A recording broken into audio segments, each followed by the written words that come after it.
तारीफ करो जोर से। पहला यूहन्ना 5 उसकी 1 आयत से मैं पढ़ूंगा। जिसका ये विश्वास है कि यीशु ही मसीह है और वह परमेश्वर से उत्पन्न हुआ है, और जो कोई उत्पन्न करने वाले से प्रेम रखता है वह उससे भी प्यार करता है जो उससे उत्पन्न हुआ है। जब हम परमेश्वर से प्रेम रखते हैं, हम उसकी आज्ञाओं को मानते हैं, तो इसी से हम जानते हैं कि हम परमेश्वर की संतानों से प्रेम रखते हैं। क्योंकि परमेश्वर से प्रेम रखना यह है कि हम उसकी आज्ञाओं को माने और उसकी आज्ञाएं कठिन नहीं। क्योंकि जो कुछ परमेश्वर से उत्पन्न हुआ है वह संसार पर जय प्राप्त करता है, और वह विजय जिससे संसार पर जय प्राप्त होती है वह हमारा विश्वास है। पहला यूहन्ना 3 उसकी 15 आयत। जो कोई अपने भाई से बैर रखता है वह हत्यारा है, और तुम जानते हो कि किसी हत्यारे में अनंत जीवन नहीं रहता। फिर से पढ़ेंगे पहला यूहन्ना 5 उसकी 1 से 4 आयत। जिसका ये विश्वास है यीशु ही मसीह है, वह परमेश्वर से उत्पन्न हुआ है। जो कोई उत्पन्न करने वाले से प्रेम रखता है वह उससे भी प्यार रखता है जो उससे उत्पन्न हुआ है। आमीन। 4 आयत में लिखा, जो कुछ परमेश्वर से उत्पन्न हुआ पैदा हुआ वह संसार पर जय प्राप्त करता है। यह परमेश्वर की परफेक्ट प्लानिंग है कि वो आपको जय देने के लिए अपने पास बुलाता है। आपको ये मालूम है या नहीं? हां, विक्टोरियस लाइफ। इसलिए उसने कहा, मैंने तुच्छों को चुन लिया, मैंने बीमारों को चुन लिया, मैंने गरीबों को चुन लिया, मैंने छोटों को चुन लिया एक जयवंत जीवन देने के लिए। और जब आपको यह मालूम हो जाए कि यह परमेश्वर का प्लान है कि मैं जिस मर्जी जाति से हूं, जिस मर्जी बैकग्राउंड से हूं, गरीब हूं या अमीर हूं या आगे हूं या पीछे हूं, इससे कोई मतलब नहीं। परमेश्वर की इच्छा यह है कि मैं एक विक्टोरियस, एक जयवंत जीवन जीऊं। वो आपकी मैरिड लाइफ में हो, आपकी स्पिरिचुअल लाइफ में हो, वो आपकी फाइनेंस लाइफ में हो, हर तरफ से परमेश्वर ने आपको जय देने के लिए अपने पास बुलाया। हालेलुया। अब बात यह है कि उस जय को पाने का तरीका हमें बाइबल बताती है। अगर हम फ्रिज खरीदते हैं, टीवी खरीदते हैं और हमें मालूम नहीं वो कैसे चले, एक बुक उसके साथ मिलती है जिसमें लिखा होता है ये चलता कैसे। अगर हम उस बुक को छोड़ दें और बैठ के रोते रहें कि ये चल नहीं रहा, मेरे को पता नहीं चलाना कैसे है, तो इसमें टीवी बनाने वाले का कोई कसूर नहीं। कसूर आपका है जिसको बुक पढ़नी नहीं आती और उसको चलाना नहीं आता। अब परमेश्वर ने कहा, कहता है जिसको ये विश्वास है कि प्रभु यीशु ही मसीह है, यानी जो बपतिस्मा ले चुका है, जो परमेश्वर पर विश्वास करता है, कहता है वो परमेश्वर से पैदा हुआ है। बोलो अपने पड़ोसी को, तुम परमेश्वर से पैदा हुए हो। फिर से बोलो अपने पड़ोसी को, बोलो अगर तुम्हें, बोलो पड़ोसी को, बोलो अगर तुम्हें विश्वास है कि यीशु परमेश्वर है, मसीह है, तो तुम प्रभु से पैदा हुए। आमीन। अब उसने कहा, अगर तुम्हें यह विश्वास है कि यीशु मसीह परमेश्वर है तो तुम परमेश्वर से पैदा हुए। कहता अगर तुम ये मानते हो कि तुम परमेश्वर से पैदा हुए हो तो तुम उन सब चीजों से प्यार करोगे जो परमेश्वर से पैदा हुई। यानी तुम अपने भाइयों से भी क्या करोगे? कहता अगर तुम ये कहो कि मैं अपने बाप से प्यार करता हूं और अपने बाप के दूसरे बेटों और बेटियों को नफरत करो, कहता तुम में अनंत जीवन नहीं है, क्योंकि तुम अपने भाई से क्या करते हो? बैर करते हो। पहला यूहन्ना 3 उसकी 15 को पढ़े। जो कोई अपने भाई से बैर रखता है वो मर्डरर है। कहा वो मर्डरर है, वो हत्यारा है, वो कातिल है। जैसे 302 की धारा लगती है ना, फिर कत्ल करने, कहता वो मर्डरर है। अगर तुम अपने भाई से नफरत करते हो, बैर करते हो, उसकी टांगे खींचते हो, कहता तुम एक हत्यारे हो, और एक हत्यारे में कभी भी अनंत जीवन नहीं रहता। अब पहला यूहन्ना 5 उसकी 2 में लिखा, जब हम परमेश्वर से प्रेम रखते हैं तो उसकी आज्ञाओं को मानते हैं, और इसी से हम जानते हैं कि हम परमेश्वर की संतानों से प्रेम रखते हैं। उसने कहा अगर तुम कहो कि मैं परमेश्वर से प्यार करता हूं, तो उसने कहा अगर तुम परमेश्वर से प्यार करते हो तो तुम उसकी आज्ञाओं को क्या करोगे? मानोगे। और उसने कहा इसी से हम जानते हैं कि तुम कि हम परमेश्वर की संतानों से क्या करेंगे? प्रेम करेंगे। कहता अगर कोई ये कहे मैं अपने बाप से प्यार करता हूं और अपने भाइयों से नफरत करे तो वो अपने बाप से असल प्यार नहीं करता। परमेश्वर ने कहा अगर तुम अपने भाई से बैर करते हो तो तुम हत्यारे हो। उसने ये नहीं कहा तुम में कमी है या तुम जेलसी वाले बंदे हो या तुम में ये थोड़ी सी कमी। उसने कहा कमी वमी नहीं है, तुम मर्डरर हो, तुम हत्यारे हो और किसी हत्यारे में अनंत जीवन नहीं रहता। आगे उसने कहा क्योंकि परमेश्वर से प्रेम रखना यह है कि हम उसकी आज्ञाओं को माने और उसकी आज्ञाएं मुश्किल नहीं, क्योंकि जो कुछ परमेश्वर से उत्पन्न हुआ है, जो कुछ परमेश्वर से उत्पन्न हुआ है वह संसार पर जय प्राप्त करता है और वह विजय जिससे संसार पर जय प्राप्त होती है हमारा विश्वास है। अब उसने कहा इंग्लिश में for whatsoever is born of God overcometh the world.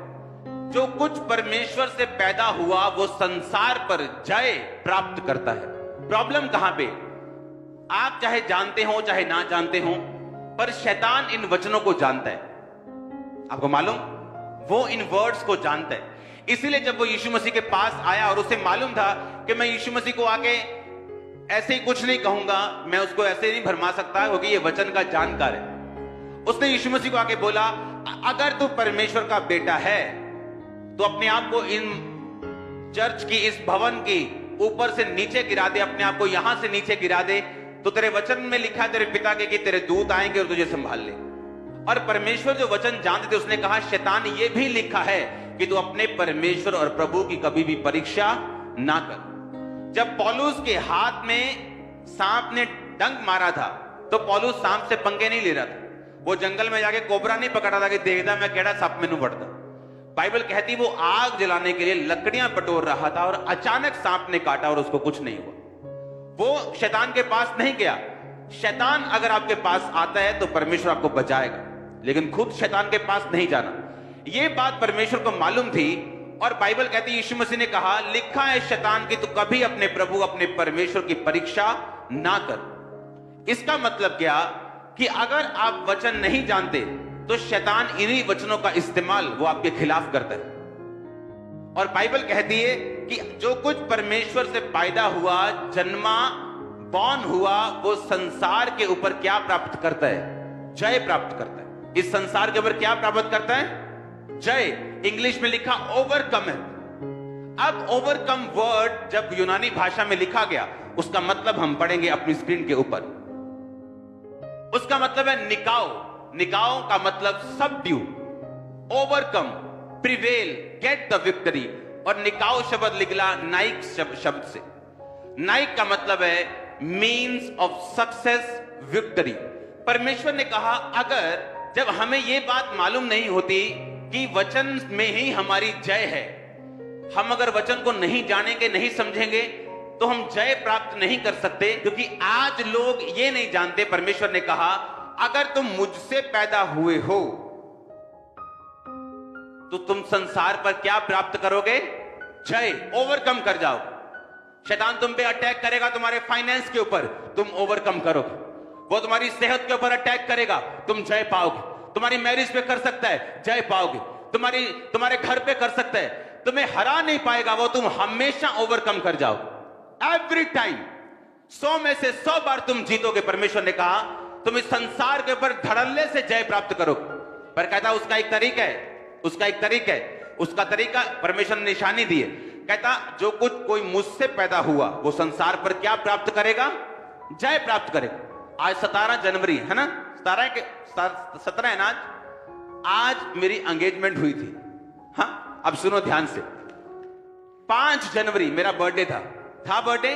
मेरे बर्थडे वाले दिन मुझे मालूम नहीं था कि मेरी मैरिज या एंगेजमेंट इस 17 जनवरी को हो जाएगी। कौन लड़की होगी कुछ पता नहीं था, इमेजिन कर सकते हो। लेकिन इसलिए जब वो गीत गा रहा था गाना, वो लाइन गाना के लिए 1 सेकंड के लिए बिना म्यूजिक चेंज किए, जो वफादार होगा वो वारिस भी होगा, मैं उसका खुदाबंद रहूंगा। अब 9 साल 10 साल मिनिस्ट्री में मैं वफादारी के साथ चला था और उसने कहा था जो वफादार होगा वो बारिश भी होगा। 5 जनवरी को मेरे को इतना मालूम था कि मुझे अब इस साल मैरिज करनी है, होली स्पिरिट से ये इंस्ट्रक्शन है। मुझे ऐसा लगता था मैं मैरिज नहीं करूंगा क्योंकि मेरी सेवकाई में रुकावट ना आए, मेरी सेवकाई ऐसा ना रुक जाए, मैं ज्यादा काम करना चाहता हूं। लेकिन होली स्पिरिट ने बोला काम ज्यादा होगा अगर तुम मैरिज करेगा, नो प्रॉब्लम, तेरी डिस्ट्रैक्शन सब चीजों को छोड़, बस मेरी बात को सुन। और आपको वो स्टोरी सब मालूम है कि फोटोज मंगाई, दैट्स इट, इसको देखो। उसके बाद 16 जनवरी को डिसाइड हुआ, 17 को जिस दिन डिसाइड हुआ उसके अगले दिन एंगेजमेंट। और मैं ये अपनी टेस्टिमनी दे रहा था, एक बहुत बड़े लॉयर है उनको, कि एंगेजमेंट के बाद जब हम बैठे थे तो तब बातें चल रही थी, अच्छा मैं ये कास्ट की हूं, तुम कौन सी कहा, मैं ये कास्ट। एंगेजमेंट के बाद घर नहीं देखा, कुछ नहीं देखा। और अब मैं आपको ये दावा कर सकता हूं मेरी लाइफ के जैसे किसी की लाइफ नहीं होगी, मैं सच कह रहा हूं। जब परमेश्वर आपको आत्मा में चलाता है, आपको जात मिलाने की जरूरत नहीं पड़ती। फिर वो बता रही थी, अच्छा मैं कहां से हूं, मैं ये एक अरोड़ा खत्री होते हैं उनसे, अच्छा तुम, मैं रविदास से बिरादरी से हूं, अच्छा मेरा घर इस गांव में, अच्छा मेरा यहां। एंगेजमेंट के बाद की बात कर रहा हूं, पहले की नहीं। जब हम शरीर से चलते हैं, अच्छा जात मिलनी, अच्छा पैसा मिलना चाहिए, अच्छा सब कुछ मिलना चाहिए, बाद में चाहे छितर पनीर की रोटी भी घर रोज पके। क्यों? अगर हम स्पिरिट में चलेंगे, उसने कहा कि तू मुझसे पैदा होगा, तू हर चीज पे ओवरकम कर जाए, तेरी लाइफ का हर स्ट्रगल विक्ट्री में बदलेगा, जीत में बदल जाएगा। अगर तुम किससे पैदा होगा? मुझसे। अब परमेश्वर ने कहा अगर तुम मुझसे पैदा हुआ है तो उसकी एक निशानी होगी, तू उन सबसे प्यार करेगा जो मुझसे पैदा हुआ। अगर तेरे में यह बात नहीं है तो तू झूठा है, मर्डर है, तू हत्यारा है। आप जानते हैं हेवन फुल ऑफ सरप्राइजेस होगा, क्योंकि जिन लोगों को आप स्टेजेस पे देखते हैं वहां पे वो लोग नहीं होंगे। बहुत से लोग जिनको आप बड़े बड़े स्टेजेस पे देखते हैं वहां नहीं होंगे, और आप हैरान होंगे ये कैसे हो गया, ये तो फलाना नहीं है, वहां रहता था। और आपको मालूम होगा कि ये स्वर्ग में है ही नहीं। सामने से हालेलुया बोल के सरमन देना या मिनिस्ट्री करना या गाना या बैठना या बिलीवर बनना या वॉलंटियर बनना, इस बात से आप स्वर्ग नहीं जाते जब तक आप अंदर से अपने भाई से प्यार नहीं करते। और आज इस चीज में लोग फेल हो चुके हैं, टोटल फेल।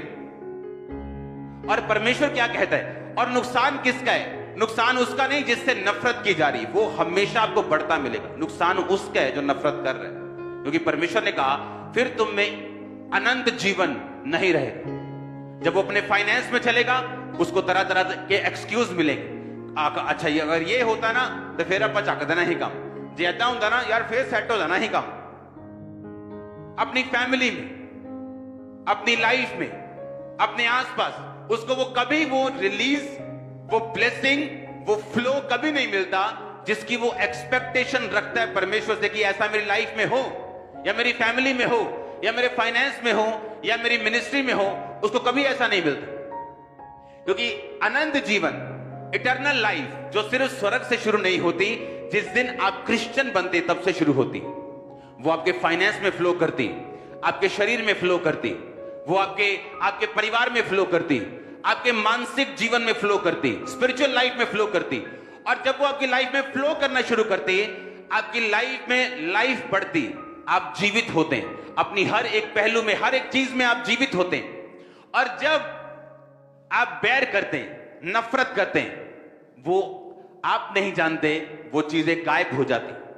आप दुनिया के सामने वही रहते हैं, आपकी शक्ल चेंज नहीं होती, पर आपकी स्पिरिचुअल पोजीशन जो है वो बदल जाती। फिर से पढ़ेंगे इसको, पहला यूहन्ना 5। जिसका यह विश्वास है कि यीशु ही मसीह है, वह परमेश्वर से पैदा हुआ है। जो कोई उत्पन्न करने वाले से प्रेम रखता है वह उससे भी प्यार करता है जो उससे पैदा हुआ। यानी जो कोई परमेश्वर से प्यार करता है वह उससे भी प्यार करता है जो परमेश्वर से पैदा हुआ हो। जब हम परमेश्वर से प्यार करते हैं तो उसकी आज्ञाओं को मानते हैं और इसी से हम जानते हैं कि हम परमेश्वर की संतानों से प्यार करते हैं। परमेश्वर ने कहा अगर तुम भी अपने प्रेम करने वालों से प्रेम करो, जो तुमसे प्यार नहीं करते उनसे नफरत करो, तो तुम में और अन्य जातियों में मैं कोई फर्क नहीं समझता। आज बड़ी बड़ी बातें करने से ये बेटर है कि कलीसिया अपने बेसिक में चले।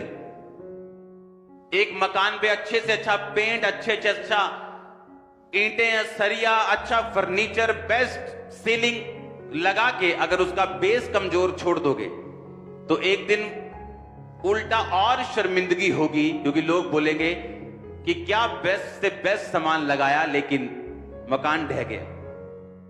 इससे अच्छा यह कि लोगों की परवाह ना करते हुए अपना बेस स्ट्रांग करो, चाहे वो घर थोड़ी देरी से बने, मुश्किल बने, लेकिन जब वो बन जाए वो एक सदा का घर हो।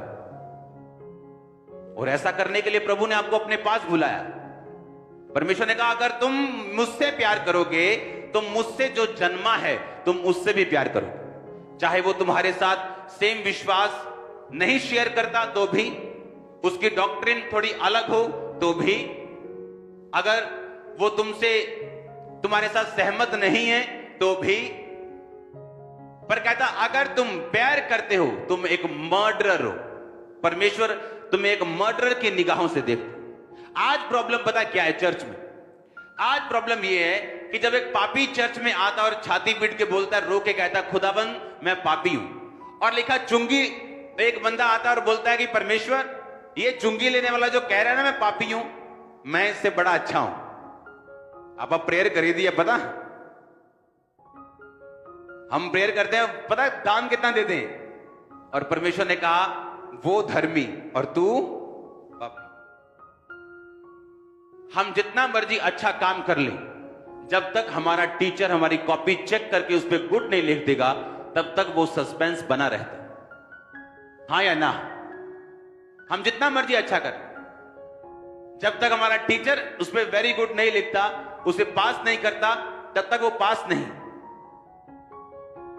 आज जब हम बेसिक भूल जाते हैं और बड़ी बड़ी बातें करना शुरू कर देते हैं, एंड में शर्मिंदगी कुर्सी पर बैठ के उन लोगों का इंतजार कर रही है, उनको मालूम नहीं, क्योंकि ये होगा, क्योंकि अनंत जीवन किसी हत्यारे में नहीं रहता।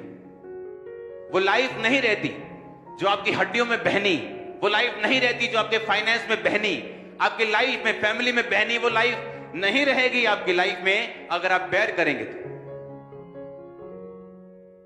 हालेलुया। अब हम पढ़ेंगे प्रकाशित वाक्य 3 उसकी 21 आयत को। जो जय पाए उसे मैं अपने साथ सिंहासन पर बिठाऊंगा, क्योंकि मैं भी जय पाकर अपने पिता के साथ उसके सिंहासन पर बैठ गया। फिर बोलो जो जय पाए। इसका मतलब यह है, प्रकाशित वाक्य एक ऐसी पुस्तक है जिसको आप मान नहीं सकते पूरा, क्योंकि ये एक प्रोफेटिक बुक है।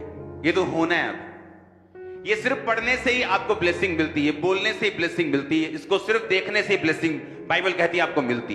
जब आपने ये वचन पढ़ा, एक्चुअली आप ब्लेस हो रहे हो सिर्फ पढ़ने से। ये इस बुक की खासियत है। उसने कहा जो जय पाए, इसका मतलब ये एक चॉइस, ये एक चुनाव है जो आपको करना है। परमेश्वर ने यह नहीं कहा जिसको मैं जिताऊं, परमेश्वर ने कहा जो खुद जय पाए उसको मैं अपने सिंहासन पर बिठाऊंगा, जिस तरह मैं भी जय पाकर अपने पिता के साथ सिंहासन पर बैठ गए। जब आप वचन पे चलते हैं, अपने भाइयों से प्यार करते हैं, आप अपने फोकस को बना के चलते हैं, परमेश्वर आपकी लाइफ में आपको ऐसी ग्रेस देता है, ऐसी आपको शील्ड आपके आसपास, ऐसा एक घेरा देता है आपको, इस डिवाइन ईश्वरीय तरीके से वो चलाता है, आपकी अगुवाई करता है। जब आपको कुछ भी नहीं सुन रहा तब भी आपके पांव सही रीति के साथ चलते हैं और वहीं जाते जहां परमेश्वर चाहता है। ये सारा कॉन्फिडेंस, ये सारा विश्वास आप इसे अपनी लाइफ में पर्सनली भी देख सकते हैं प्रैक्टिकली पूरा होते हुए, अगर हम उसके वर्ड पे चले तो। हालेलुया। और जब वो आपकी अगुवाई करता है, जब परमेश्वर आपके ईश्वरी रीति के साथ अगुवाई करता है, आपकी सेंसेस उसके साथ मैच नहीं करती।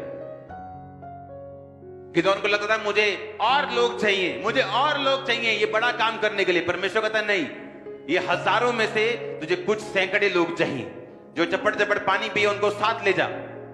क्योंकि युद्ध किसका है? यहोवा का। संग्राम किसका है? यहोवा का। वो अपनी महिमा किसी दूसरे को नहीं देना चाहता। हालेलुया। वो अपनी महिमा किसी को नहीं देते। वो अपनी ग्लोरी, अगर मैं ये बात बोलता हूं, अगर आप यूज हो रहे हैं खुदाबंद के लिए, आप किसी भी चीज के लिए, किसी भी डिपार्टमेंट में, किसी भी काम के लिए, कभी घमंड मत करो, क्योंकि परमेश्वर के पास आपसे बेटर पर्सन अवेलेबल है उसी जगह के ऊपर। और जैसे आप घमंड करेंगे, वो आपसे बेटर पर्सन खड़ा कर देंगे। और जब हम इस बात को पहचानते हैं कि अगर हम कुछ कर रहे हैं, अगर हम कुछ बोल रहे हैं, अगर हम कुछ प्रेयर कर रहे हैं, अगर हम कुछ कर रहे हैं परमेश्वर के राज्य के लिए, तो ये आपकी ब्लेसिंग है। क्योंकि जब वो जिताने पे आता है, उसको हजारों नहीं चाहिए, वो कुछ ही को इस्तेमाल करके बड़ी सेनाओं को हरा सकता है। और ये हमने बाइबल में देखा है। आज अगर आप परमेश्वर के हाथ को पहचान लें और जो भी अपनी लाइफ में आप स्टेप लें, अगर उसमें आप परमेश्वर को सामने रख के ले, आप कभी फेल नहीं हो सकते। अपनी लाइफ की आपकी बिगेस्ट निराशा, जिसमें आपको यह यकीन है कि यीशु मसीह परमेश्वर है, मैं जानता हूं वो बड़े मौजे करता है, मैं जानता हूं, लेकिन इस निराशा से मुझे वो निकाल नहीं सकता। मैं आपको बिलीव दिलाता हूं कि जब आपकी लाइफ का डार्केस्ट टाइम होगा और आपको लगेगा कुछ नहीं, और फिर भी आप परमेश्वर में बने रहेंगे, एक रात लगेगी परमेश्वर को सब कुछ बदलने के लिए। और मैं ये पढ़ा पढ़ाया कुछ नहीं सुना रहा हूं, मैं आपको अपनी लाइफ बता रहा हूं। एक नाइट फिनिश, एक दिन लगेगा उसको सारा वातावरण बदलने के लिए, जब वो आपके फेवर में खड़ा हो जाएगा। अब प्रॉब्लम ये है, आज का जो बिलीवर है वो परमेश्वर के हाथ को पहचानता नहीं। कैसे? यूसुफ को पोतीफर की पत्नी बोलती है, आजा मेरे साथ सो जा, क्योंकि वो स्मार्ट था। और उसने पता क्या कहा? परमेश्वर मुझे देख रहा है, तेरे पति ने सब कुछ मेरे हाथ में दिया, कनक चावल सब कुछ, तेरे घर की प्रॉपर्टी। अब मेरा कॉन्शियस, बाइबल में कहीं नहीं लिखा था तू व्यभिचार ना कर, तब वचन नहीं आया था। कहता मेरा विवेक ये कहता है कि ये गलत काम।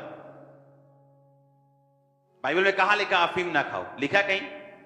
तो क्या अफीम खानी सही है? उस टाइम नहीं लिखा था व्यभिचार ना कर, पर उसको मालूम था व्यभिचार करना पाप है। बाइबल में कहीं नहीं लिखा स्मैक ना पियो। स्मैक तो अभी आई है ना, अभी इंसान की ये कुकर्म है उसने बनाई। इसका मतलब ये नहीं कि हम खाएं या पिए, क्योंकि बाइबल में आपको कॉन्शियस दिया, एक विवेक दिया। कहता मेरा विवेक ये कहता है कि जिस परमेश्वर ने मुझे इतनी ब्लेसिंग दी है जिस घर में, उस घर के साथ मैं ऐसा काम ना करूं। उसका विवेक उसको प्रधानमंत्री की कुर्सी पे ले गया। आज प्रॉब्लम ये है, इंसान ये चीज भूल जाता है, उसका रूट क्या है, उसकी ब्लेसिंग क्या है, और फिर परमेश्वर उसको फेलियर के रास्ते पे चलाता है कुछ महीने साल, ताकि वो समझे और सीखे उसने क्या गवाया। अगर आप नबूकदनेस्सर को देखें, वो एक ऐसा राजा था जिसने तकरीबन पूरी दुनिया के ऊपर राज कर लिया था। जिस पर राज नहीं था उनके साथ संधि थी। और उसने एक दर्शन देखा कि एक बड़ा पेड़ है जिसकी शाखाएं हैं, जिसके ऊपर पंछी बसेरा करते हैं, और एक आसमान से स्वर्गदूत उतरा। उसने कहा इसको काट दो, इसकी डालियां बिखेर दो, पर जड़ को रखे रहना। उसने कहा मुझे एक बड़ा गहरा स्वप्न आया, और जब बात हुई तो उसे परमेश्वर के जन ने बताया कि स्वप्न का मतलब यह है कि तू ऐसा ऐसा तेरे साथ होगा, तू घास चरेगा, तू पागल हो जाएगा, 3.5 साल यानी 7 काल तक ऐसा तेरे साथ होगा। लेकिन अगर तू पाप छोड़ दे और परमेश्वर को पहचाने तो परमेश्वर अपना मन बदल सकता है। और बाइबल कहती है एक दिन अपने भवन पे टहल रहा था, और ऊंचा भवन और सब तरफ देख के बोलता है ये सारा कुछ क्या मैंने अपनी ताकत से नहीं कमाया? और ऊपर से आवाज आती राज्य तेरे हाथ से निकल गया। उसको मेंटली अपसेट का दौरा पड़ता है, घास चरता है, बैलों के साथ रहता है, नाखून बढ़ जाते हैं, बाल बढ़ जाते हैं, और 3.5 साल बाद परमेश्वर 2 सेकंड के लिए उसकी बुद्धि को, आंखों को खोलता है और वो आसमान की ओर देख के बोलता है, परमेश्वर तू ही राज देता है और तू ही वापिस लेता है। और बाइबल कहती है जैसे ही उसने मुंह से कहा, दुष्ट आत्मा उसे छोड़ के चला जाता है और वो नॉर्मल होता है, अपने सिंहासन पर बैठते हैं और लोगों को बताते हैं कि चाहे तुम ऊंचाई पे रहो चाहे निचाई पे रहो, हर जगह हर टाइम परमेश्वर के हाथ को पहचानो अपनी लाइफ। अगर तुम नहीं पहचानोगे, अगर उस डीप निराशा के गड्ढे में अगर यूसुफ ना पहचानता तो प्रधानमंत्री तक ना पहुंचता, उस कुर्सी तक ना पहुंचता। और अगर नबूकदनेस्सर उस ऊंचाई तक परमेश्वर को पहचान लेता तो बैलों की तरह 3.5 साल घास ना खाता और पागल बन के ना रहता। परमेश्वर ने आपको मौका दिया काम करने का, आप चोरी करना शुरू कर दिया। आपको फाइनेंस पे बिठाया, आपने चोरी कर ली। किसी ड्यूटी को दिया, आपने कमीशनें खा ली, चोरी कर ली। नो नो नो, ये कर्ज को बुलावा देना है, ये परमेश्वर को बोलना है कि हम तेरी दिए हुए काम को अब्यूज कर रहे, गाली दे रहे। और जब हम परमेश्वर को गाली देंगे जीवन नरक बन जाता है। हालेलुया। और अगर हम पहचान ले और अपने कॉन्शियस को जिंदा रखें तो बहुत सी मुसीबतों से हम बच सकते हैं। परमेश्वर ने कहा अगर तू अपने भाई से प्यार करे तो तू मर्डरर, और किसी मर्डरर में अनंत जीवन नहीं रहता। कहता अगर तू उससे भी प्यार करे जो मुझसे पैदा हुआ, तू जय पाएगा, तू विक्ट्री लेगा, ओवरकम करेगा, सबड्यू करेगा, सक्सेस लेगा, प्रिवेल करेगा इस संसार के ऊपर। हर वो चीज जो इस संसार के ऊपर, आप उस पर जय पाएंगे। परमेश्वर को पहचानो अपनी लाइफ, अपने कॉन्शियस को, मन को, अपने विवेक को जिंदा रखो, अपने अंदर वाले आदमी की बात को सुनो। Hallelujah, hallelujah. अपने हाथों को उठाओ। Thank you Jesus. जो वफादार होगा वो वारिस भी होगा, मैं उसका खुदाबंद रहूंगा। जो वफादार होगा वो वारिस भी होगा, मैं उसका खुदाबंद रहूंगा। अपने हाथों को उठाओ खुदाबंद के साथ वफादारी के लिए।